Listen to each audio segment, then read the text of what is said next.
Welcome back, everybody. So this is a bit of a ramble, really, a bit of waffleage, to quote Das Cajones de Loro. So I might do a few of these going forward because they're going to be less pickups. So I've made a separate playlist on the channel for waffleage type, these vlog, whatever you want to call them, videos. So this is what this is going to be. Bit of everything. General waffleage, chit chat, news, pickups, bit of everything. Anyway, to kick things off, just a slight amendment to my previous Master System video that hardly anybody watched anyway, but nevertheless there was a glaring omission which a couple of people pointed out in the comments to the video, in the fact that I didn't show any OutRun games. Of course I'd got OutRun games, it's just the fact when I picked all my Master System games up to show on the video, my OutRun games aren't with those because they get special treatment because they're in the OutRun shrine.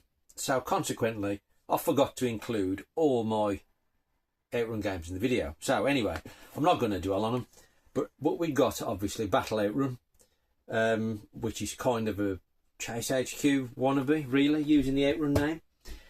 OutRun game in name only, really. The same you could say for OutRun Europa. Again, just the name licensed by US Gold in this case. Clint keeps telling me there's a cover variant for this. I don't know, maybe. If it came along at the right price, I think I possibly might add it. Obviously we've got OutRun 3D. No use to me because I don't have the glasses. And then of course, obviously, we got the original, which is one of the main reasons I bought the Master System in the first place. I loved this back in the day. I thought it was brilliant. My opinion's not so high of it these days. I don't think this has aged particularly well, in my opinion. It's not really a good game. I mean, it's OutRun, but in a very simplistic form. I mean, all the versions are way better. But at the time, you know, I did think it was fantastic. And then to finish it off, obviously, I've only got one Mark III game. Of course, I had to get OutRun. For me, the Sega Mark III boxes from Japan, I would say these are the best boxes ever made for video games. I just think they are stunning. Love the gold colour, you know, they've all got beautiful artwork on them. You know, they're quite small. Really nice. I mean, check out Ollie's latest video where he's got a full set of these. I mean, kudos, hats off to you, Ollie. Magnificent full set to have. Not something I'd, you know, want to go down the road of, but, you know, there's no better full set to have, in my opinion. Magnificent. Right, so moving on. Couple of items of I don't know, news, if you like, that I just wanted to promote. This weekend coming up, depending on when you're watching this video, but yeah, I think it's October the 26th is the next Black Country Gaming Market, hosted by Ant and Dana from Hidden Chest. I didn't go to the last one earlier in the year. I can't remember why. Hopefully I should be at this one. I've got a ticket, so all being well, I'll be going. It's a great event, really cheap to get into. I believe there are still a few tickets available should you want to go. In Bilston, not far from Wolverhampton, if you can get yourself there this Sunday coming. There's some great sellers there, always a good atmosphere, and there's some sort of more independent sellers you don't get at other markets as well, so it's a real win-win, really. Great event, so get yourself down there if you can, and if you're interested. Right, next up I wanted to just give a quick mention to Gordon Gib 84 and the Turnberry Titans. Their event is upcoming, which is a week, not this weekend coming, the next weekend, the 1st of November, running from Saturday, I believe, into Sunday, 12 noon to 12 noon. 24-hour live stream, just like they did last year, trying to raise funds for Glasgow Children's Hospital. Fantastic cause, I'm sure. They've got lots of great donations for people to what would you wouldn't call it bid, would you? You know, you can buy a ticket for a raffle, basically, for each donation, and the proceeds go to the children's charity. But there's loads of cool items that you can choose on to buy a ticket for. I think it's £10 a ticket for whatever item you fancy. But it's going on throughout the 24 hours. I'll put a link in the description to Gordon's video where he runs through all of the prizes available for you to win if you're a successful ticket holder. And you can check out all what's going to be available. And I think there are still some more to declare, you know, what haven't been sent in yet. So I think there are also more prizes than Gordon shows in his video. But check it out if you haven't already.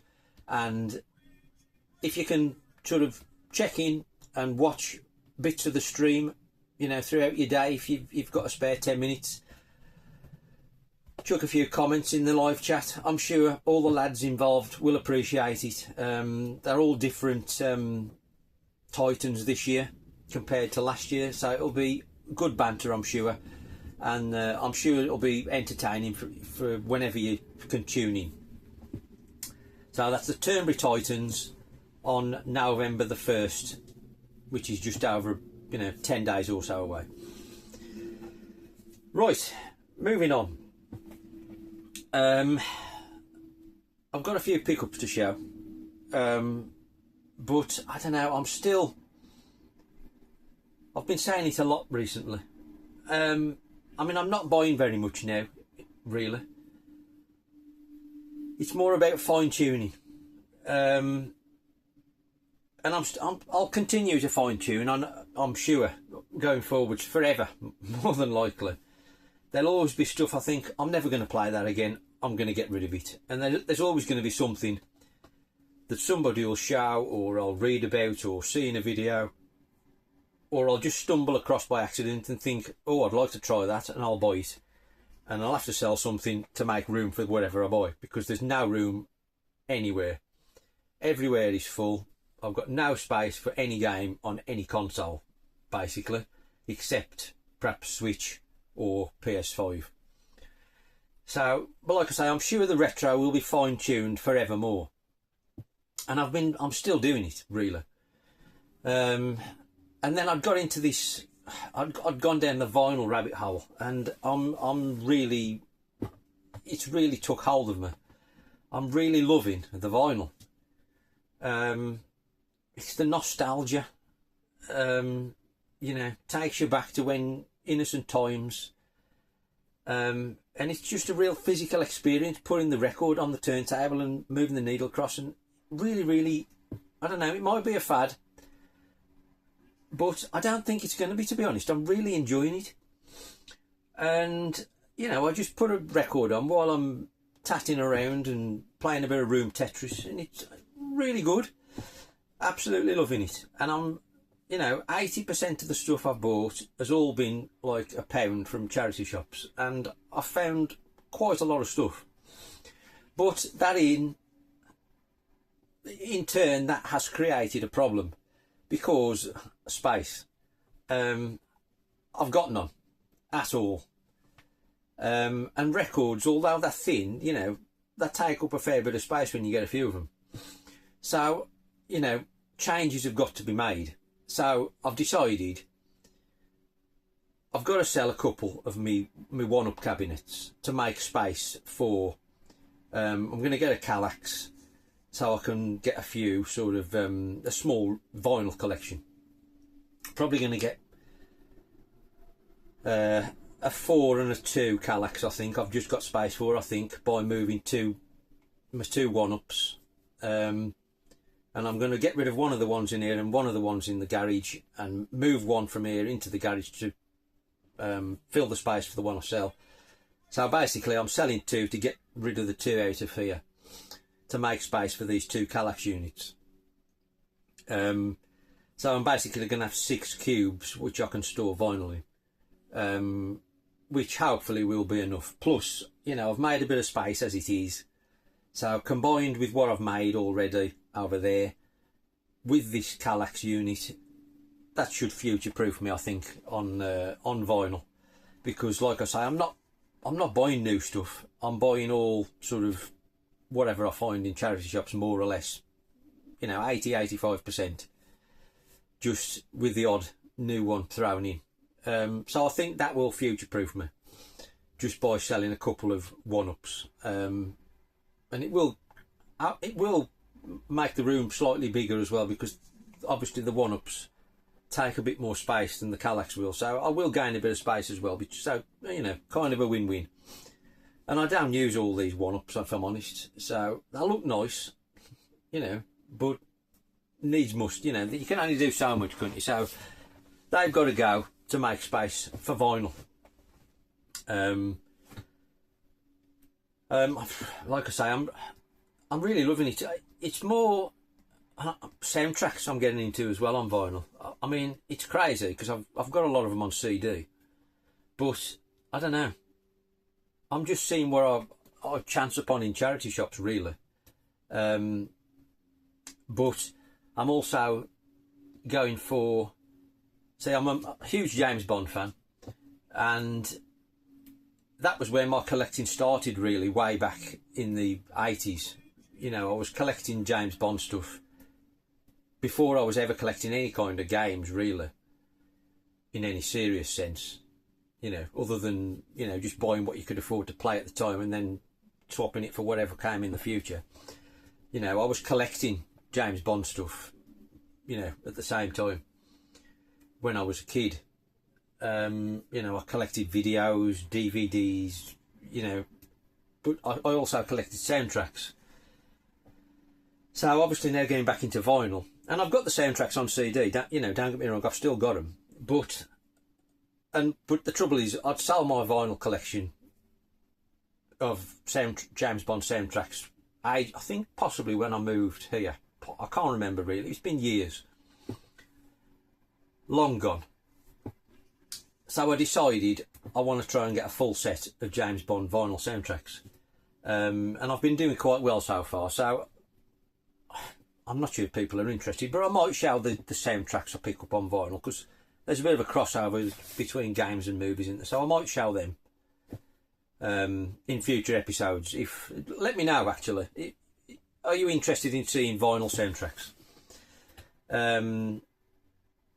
And I'd like, I don't know, this is a bit down the road, but when I eventually sell these one-ups and get this Kallax unit, I'd like, because I'm such a Bond fanatic,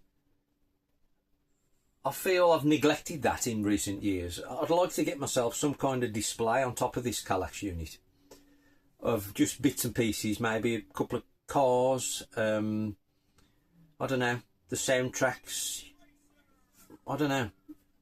I also used to have them on tape as well, so that's another kind of rabbit hole as well. You know, tape soundtracks, but they seem harder to get than the vinyl, if I'm honest. And I never had a full set back in the day. I think I was too short of a vinyl full set at the time. And I don't think I had more than 7 or 8 on cassette. They seem, and again now they seem a lot more difficult to find. But anyway, let me know, waffling, if you're interested in seeing soundtracks shown in the future. And I might show a few in these waffleage episodes.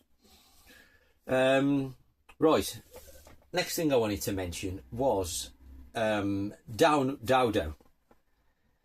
Since the last episode of, I don't know what it was I talking about? Oh yeah, I did an Evercade episode, because I turned the Evercade on to play Dodo after Stu was going on about it and put up his gameplay footage.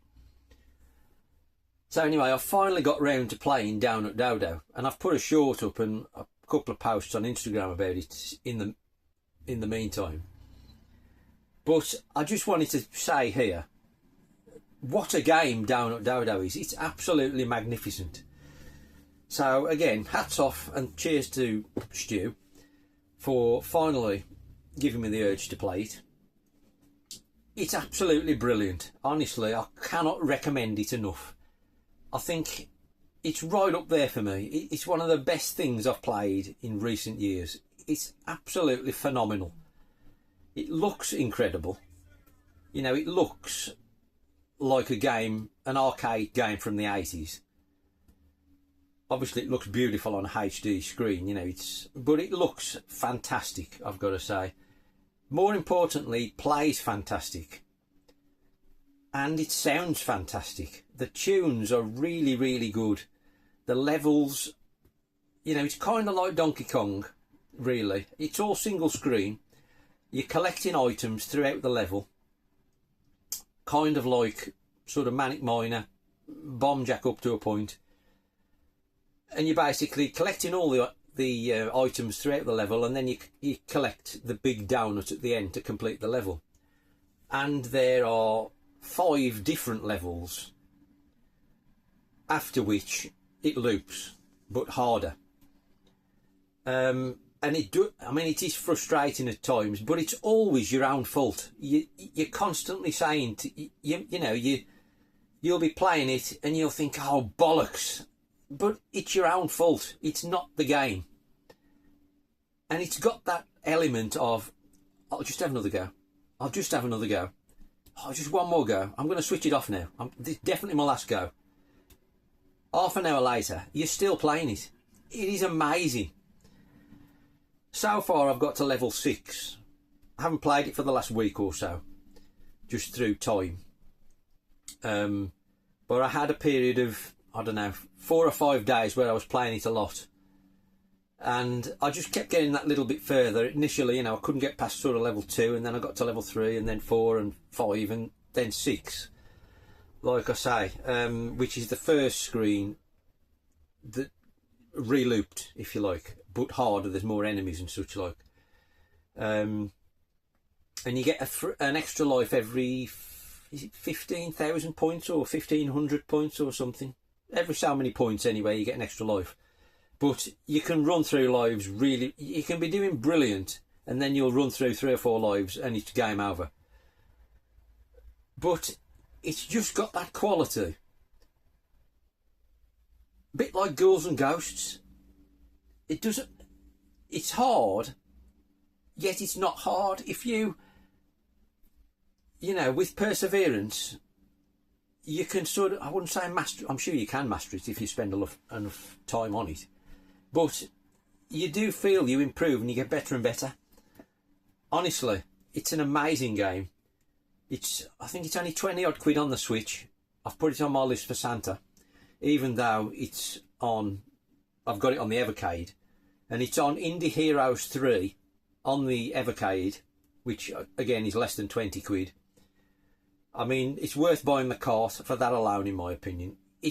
Honestly, it's a fantastic game, and it's up there with sort of Cuphead for me. It's one of the best games that's been made in recent years. It's amazing. And now there are, I've since subsequently found out, another 2 games made by the same developer.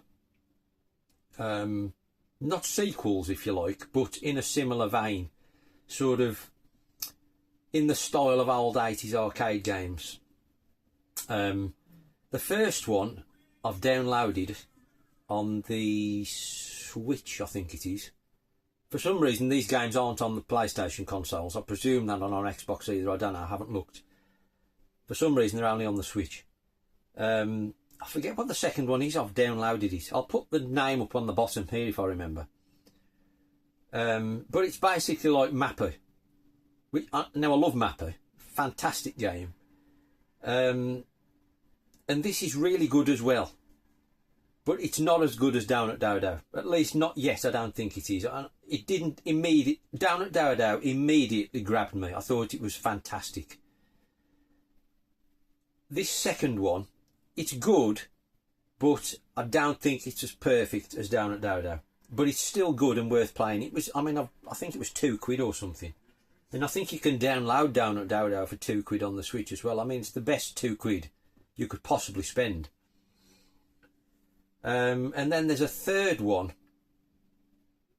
which I think at the moment is only on Steam, if I remember correctly, because I couldn't download that on the Switch. So I'm hoping that one comes to the Switch. I can download that one as well.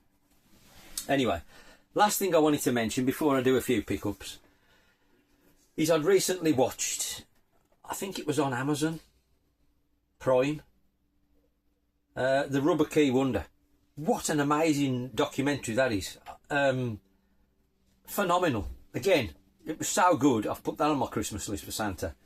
If you're into the Spectrum and you haven't watched it, honestly, watch The Rubber Key Wonder. It is amazing. It really makes me want to watch that, the other one, Bedroom to Billions. I've never seen that. And I think it's done by the same people. And I could be wrong, but I think they've got something to do with it. Anyway, hopefully I'm going to watch that soon. Right, pickups. I'm not going to dwell on these. Most of them are quite well, most of them are very modern, if I'm honest. I haven't played some of them yet. So anyway, first up, PS5 to start with. We've got Mr. Run and Jump and Combinera. It's like a double pack of, I wouldn't call them reimagined Atari games. They are Atari games. Obviously you can get Mr. Run and Jump on the 2600, which is one of the new release games that came out. And this is kind of, this version of Mr. Run and Jump is like the recharged games you can download on modern consoles, in that it's a reimagining of Atari classics, and some of them are fantastic. I've got to say, I downloaded all of them on my PS4, I think it was, and they're all great in their own way, the Atari recharge games. And this is similar in that it's a modern take on Mr. Run and Jump, itself being quite a modern game for the 2600. But it looks really cool, this does, and there's more mechanics in this than the 2600 version. Mr. Run and Jump has got more abilities. He doesn't just jump, he can sort of double jump, he can sort of glide, and I think from what I've played so far, you're going to pick up more abilities as it goes on. So I'm hoping it doesn't get too complicated, and they keep it fairly simple and sort of in the spirit of the original, which is a great game on the 2600 if you haven't played it already. But this does look really nice in neon graphics. I don't know, you can probably just see it there, the one on the left. And then Combinera is a puzzle game, and it's really quite good. I've only just played that today, and it's like, it's quite simplistic. You've got a series of balls within the level, and you can only move left and right, and there are obstacles, and you've sort of got to work out how to move the balls to get them all together while avoiding the obstacles. Really, really good. But I got to level 18, I think it was, and got stuck. But nevertheless, this is really cheap. So if you're into sort of old school Atari stuff, I definitely recommend that. Next up, Sonic Superstars. Now, I'm not a Sonic fan. I don't think Sonic games are any good at all. Even going back to the Mega Drive, they were fantastic at the time, don't get me wrong, and there's so many great things about them, but overall as a game I think it's flawed. And all the 3D stuff, you can just stick that in the trash as far as I'm concerned.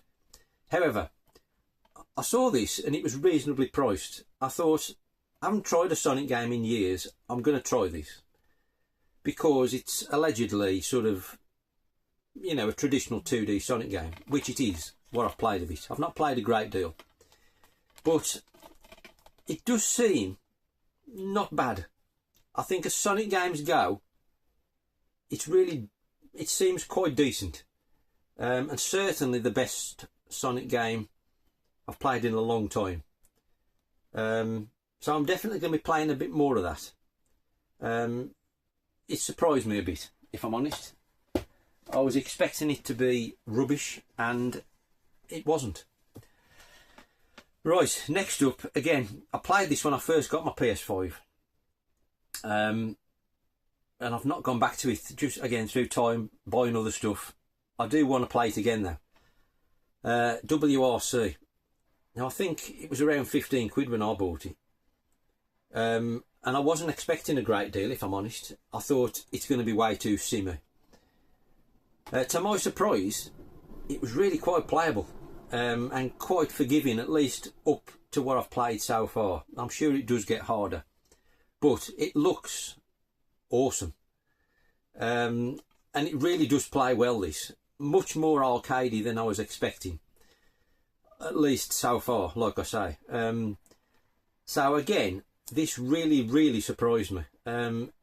So far, I would say it was fantastic what I played of that.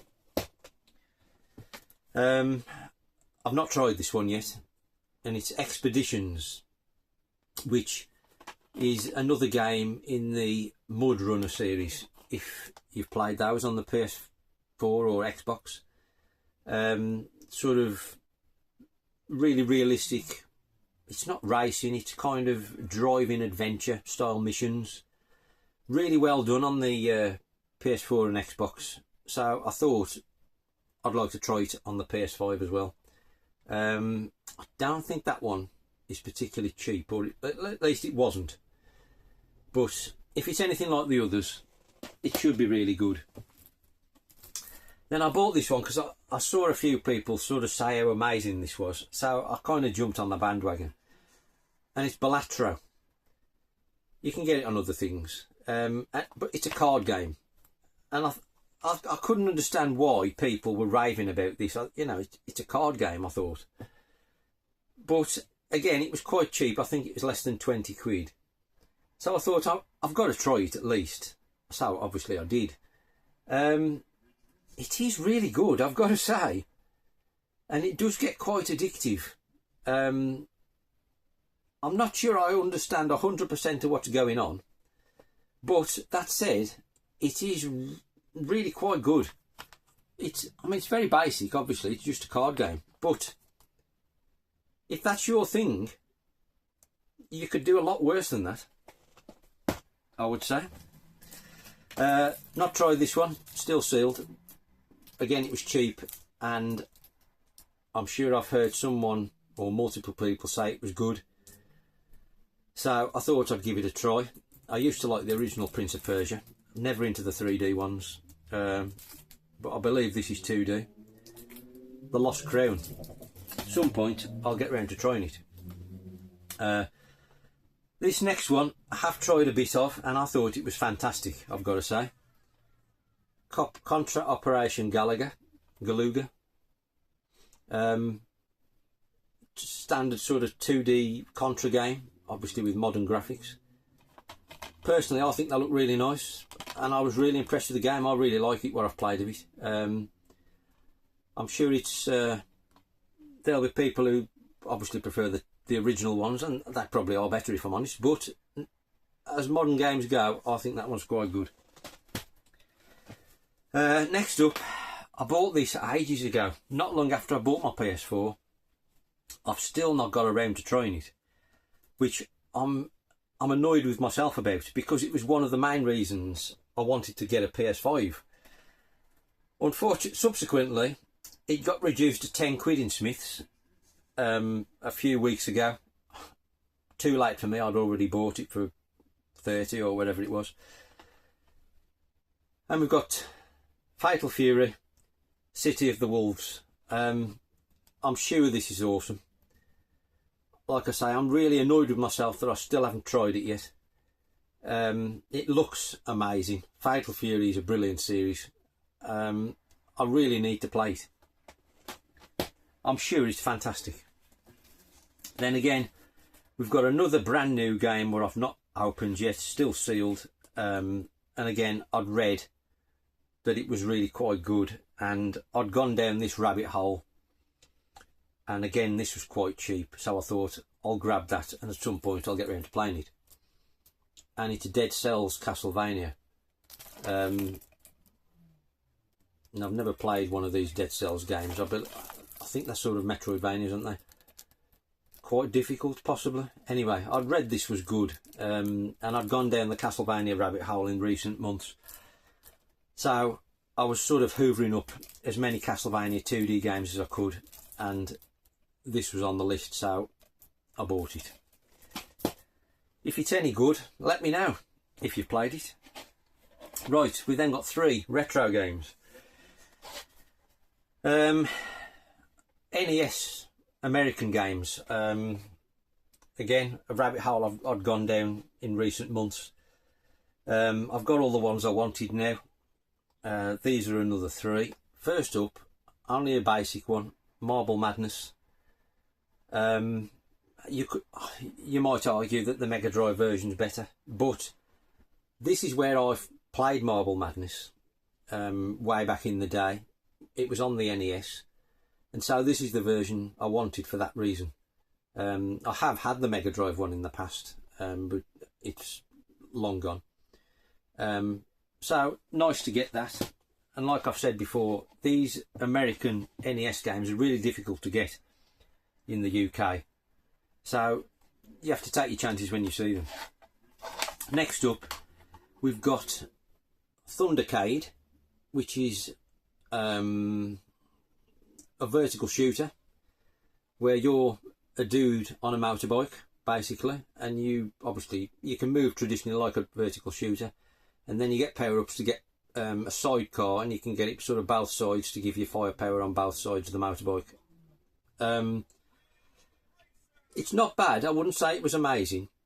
Graphics aren't that quite basic, really, and it's not got a very good colour palette. It's kind of your Commodore 64 style colour palette, but not a bad game to play if you can get over the sort of visual plainness.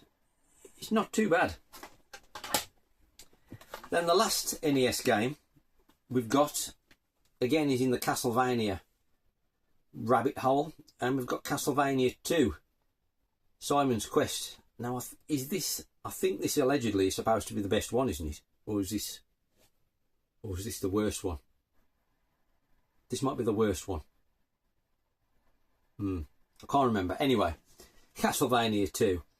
Like I say, I went down the Castlevania rabbit hole, and so I'd got to get this, having picked up the first one. Chuffed to have it. I've not played it yet, beyond testing, make sure it works. Right, the last thing I'm going to mention today, I think we've rambled on long enough, 33 minutes. This took up quite a bit of my time, because I was playing through this for I don't know, couple of 3 weeks in the time that I had available. You know, you might have blasted through it in 2 or 3 nights when you was a kid, wouldn't you? But, you know, modern life, you know, adulthood, took me 2 or 3 weeks. And it stopped me playing Donkey Kong. Because I was playing through Donkey Kong, and then this came out, and I started playing this, and I never went back to Donkey Kong. Anyway, I'm talking about, obviously, Kirby and the Forgotten Land Switch 2 edition, Starcross World. Stunning game this is. I absolutely love it. Now I know it's on the original Switch as well, and obviously if you've got that version, you can't recommend buying this. But I hadn't got the original version, so I got this. But it's just a stunning game. It's a bit like Dodo in the sense that it looks fantastic, it plays fantastic, it sounds fantastic. It's just a beautiful game. It's charming. It's not taxing particularly. It's nice and easy to play. It's just so good. The only thing I would say it was kind of, I've heard a lot of people say about Donkey Kong, it kind of goes on. You think it's finished and it keeps going on, and you think, I just want to get this over with. This kind of does that as well, because like you get to the last, you've done the last level and you think, oh, I finished it, and then another world opens up basically, which is pretty much a boss rush. I'm not sure if that's the Switch 2 part of it, or whether it's the Star-Crossed world levels which open up in each area. It could be that, I don't know, because I haven't played the original. But basically, after you've beat the last level, another world opens up, which, like I say, is a boss rush, basically. And then you get through that. I think there's like 7 or 8 levels on that. And you get to the last level. And again, you fight what you think is the last boss, but it isn't. And then it reappears. And eventually, you do finish it. I mean, it's not a criticism really, but it did feel like, oh, come on, just let's get this over with, if you know what I mean. But aside from that, it's a superb game. I absolutely highly regard this and thoroughly recommend it, either version, whatever way you want to play it. It's an absolute stunner.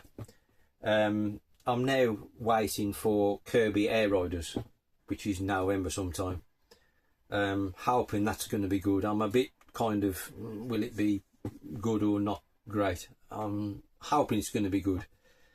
I've played a bit more of Donkey Kong since, but I don't know. Donkey Kong is getting slightly repetitive. I'm finding myself. I'm feeling less enthusiastic about going back to it after playing that. I don't know. It's still amazing. Don't get me wrong, Donkey Kong. It's a great game, but out of the two, I personally preferred Kirby. But anyway, we'll leave it there. Let me know what you think about anything at all. Thanks for watching. Hope you're all well. Hopefully see you at the Black Country Game Market if you're going. And see you soon, all being well.